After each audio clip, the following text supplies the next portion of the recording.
প্রত্যেক বছর জুলাই মাসের স্যালারি সাবমিট করার আগে অনেকগুলি কাজ করতে হয়। জুলাই মাসের স্যালারি সাবমিট করার আগে কি কি কাজ করতে হবে সেই বিষয়গুলি আজকে আপনাদের সঙ্গে শেয়ার করব।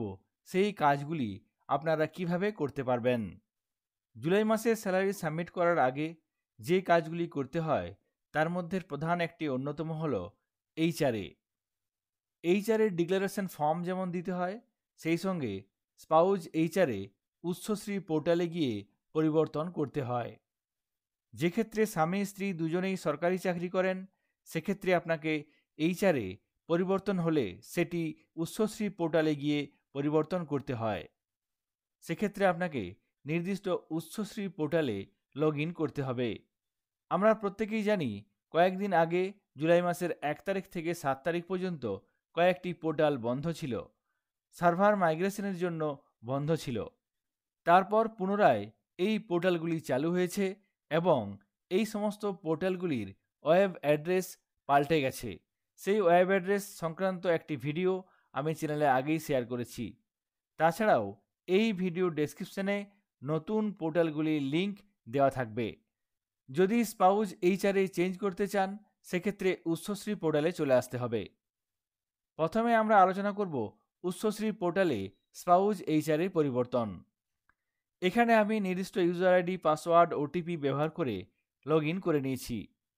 এরপর স্পাউজ এইচআরএ পরিবর্তন করার জন্য এক্ষেত্রে প্রথমে এখানে দেখুন মাস্টার ডিরেক্টরি ম্যানেজমেন্ট, এই অপশানটিতে ক্লিক করব।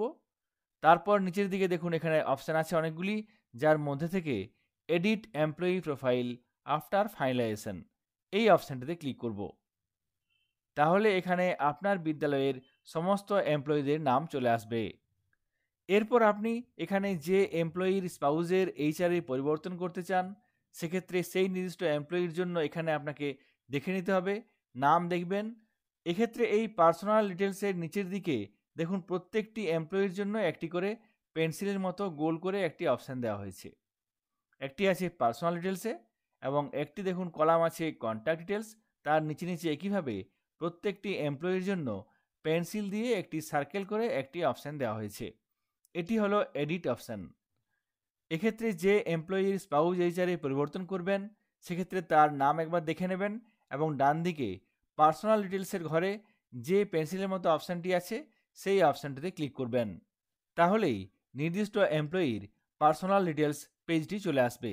এক্ষেত্রে এমপ্লয়ির কতগুলি তথ্য দেওয়া থাকবে যেগুলি বেশিরভাগই এডিট করা যাবে না। এরপর এখানে নিচের দিকে চলে আসব।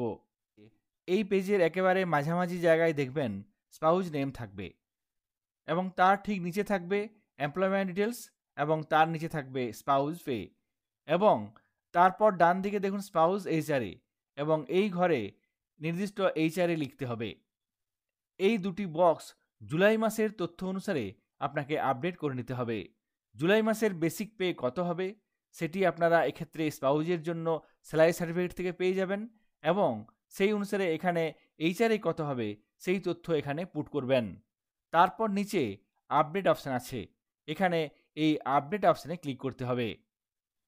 সঙ্গে সঙ্গে দেখুন employee details has been updated successfully. এক্ষেত্রে নির্দিষ্ট এমপ্লয়ির spouse HRA basic pay update হয়ে গেল। যদি এরকম ধরনের কেস থাকে সেক্ষেত্রে আপনারা স্পাউজ এইচআরএ এইভাবে আপডেট করতে পারবেন। উৎসশ্রী পোর্টালে স্পাউজ এইচআরএ পরিবর্তন করার 24 ঘন্টা পর আইএসএমএস পোর্টালে আপডেট পাওয়া যাবে।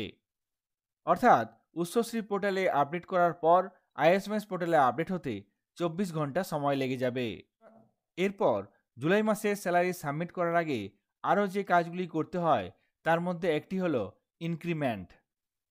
ইনক্রিমেন্টের কাজ করার জন্য আমরা আইএসএমএস পোর্টাল ওপেন করে নেব।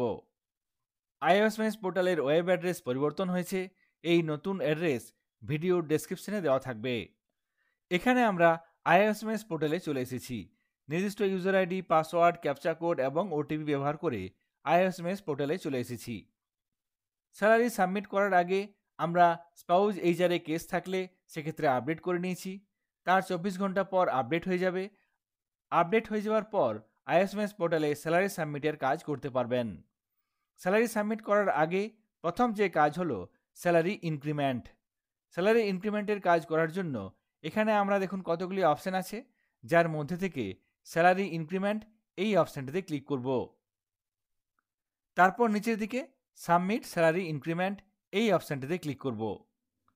এক্ষেত্রে দেখুন প্রত্যেকটি এমপ্লয়ির নাম, ফার্স্ট জয়নিং ডেট এবং স্যালারি ইনক্রিমেন্ট টাইপ চলে এসেছে।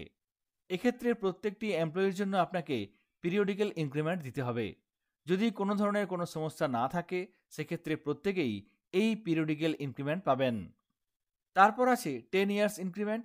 যদি কোনো এমপ্লয়ির 10 ইয়ার্স ইনক্রিমেন্ট থাকে সেক্ষেত্রে আপনাকে এখানে 10 ইয়ার্স ইনক্রিমেন্টের কাজ করতে হবে।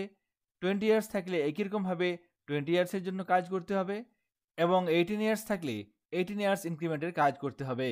18 ইয়ার্স ইনক্রিমেন্টের ক্ষেত্রে ডিআই অফিস থেকে সমস্ত কাজ করাতে হবে। 18 ইয়ার্স ইনক্রিমেন্ট কিভাবে করতে হবে সেই সংক্রান্ত ভিডিও চ্যানেলে আছে, আপনারা সেখান থেকে বিস্তারিত তথ্য পেয়ে যাবেন। যদি কোনো এমপ্লয়ির ক্ষেত্রে ইনক্রিমেন্ট না দেওয়া হয়, তিনি না পেয়ে থাকেন, সেক্ষেত্রে এখানে নান অপশানে ক্লিক করতে হবে। এখানে আমি একজন ব্যক্তির 20 ইয়ার্স বা 10 ইয়ার্স কিভাবে ইনক্রিমেন্টের কাজ করবেন সেই বিষয়টি আপনাদের সঙ্গে শেয়ার করব। এক্ষেত্রে এই এমপ্লয়ি পিরিয়ডিক্যাল ইনক্রিমেন্ট পাবেন, সেই সঙ্গে 20 ইয়ার্স ইনক্রিমেন্ট পাবেন। সেই জন্য আমরা এখানে প্রথমে এই পিরিয়ডিক্যাল ইনক্রিমেন্টের বক্সে ক্লিক করব। তারপর এখানে ডান দিকে এই 20 ইয়ার্সের কলামে যে বক্সটি আছে সেই বক্সটিতে ক্লিক করব। তারপর ডান দিকে এই পেন্সিলের মতো এডিট অপশানে ক্লিক করব। তাহলেই সঙ্গে সঙ্গে এখানে সেই এমপ্লয়ির তথ্য চলে আসবে। এখানে দেখুন লেভেল 15, সেল 20 এবং বেসিক পে 74,800। তারপর নিচে এখানে দেখুন আফটার পিরিয়ডিক্যাল ইনক্রিমেন্ট, এখানে লেভেল কত 15, সেল 21 চলে এসেছে এবং বেসিক পে কত হয়েছে 77,000। এখানে পিরিয়ডিক্যাল ইনক্রিমেন্টের পর বেসিক হয়ে গেছে 77,000, আগে ছিল 74,800।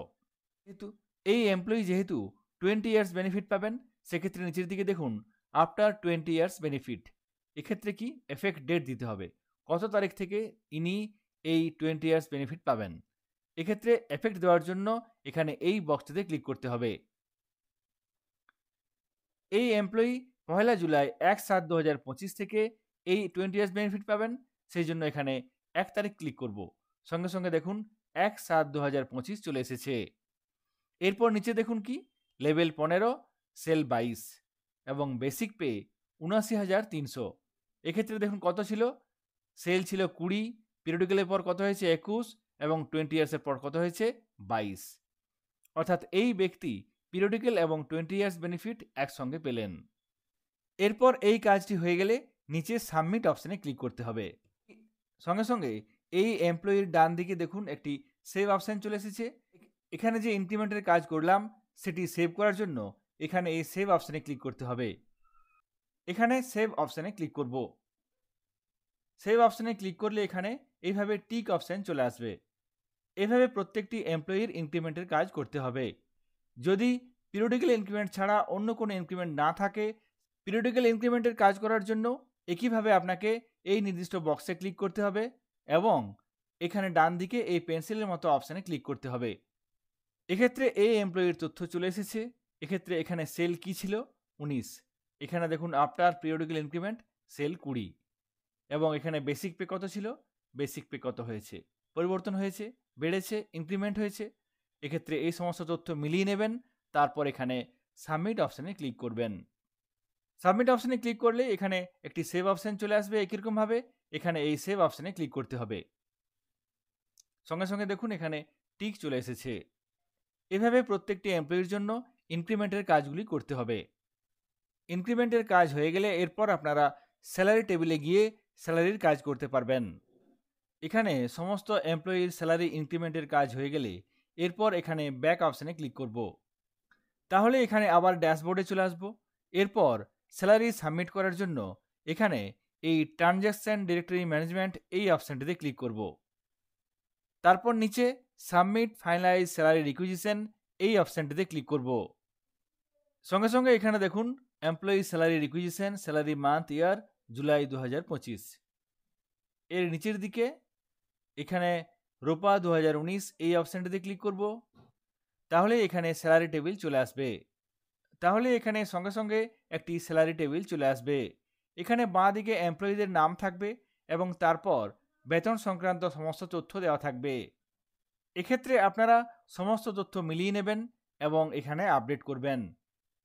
এখানে ডান দিকে অ্যাকশনের ঘরে এখানে দেখুন পেন্সিলের মধ্যে একটি অপশন আছে। প্রত্যেকটি এমপ্লয়ির জন্য এখানে এই পেন্সিলের মতো অপশনটিতে ক্লিক করবেন, তারপর আপডেট করে নিয়ে এখানে সেভ অপশনে ক্লিক করবেন। তারপর যেভাবে স্যালারি সাবমিট করেন সেক্ষেত্রে সাবমিট করতে পারবেন। যে সমস্ত এমপ্লয়ির ক্ষেত্রে 10 ইয়ার্স বা 20 ইয়ার্সের কাজ করলেন সেক্ষেত্রে স্যালারি সাবমিট করার আগে একবার জিপিএফ কত টাকা হয়েছে, কত টাকা আছে সেটি দেখে নেবেন, তারপর স্যালারি সাবমিট করবেন। জুলাই মাসের স্যালারি সাবমিশনের আগে কি কি কাজ করতে হবে, কিভাবে করতে হবে সেই বিষয়গুলি আপনাদের সঙ্গে শেয়ার করলাম। সকলে ভালো থাকবেন, সুস্থ থাকবেন। ধন্যবাদ।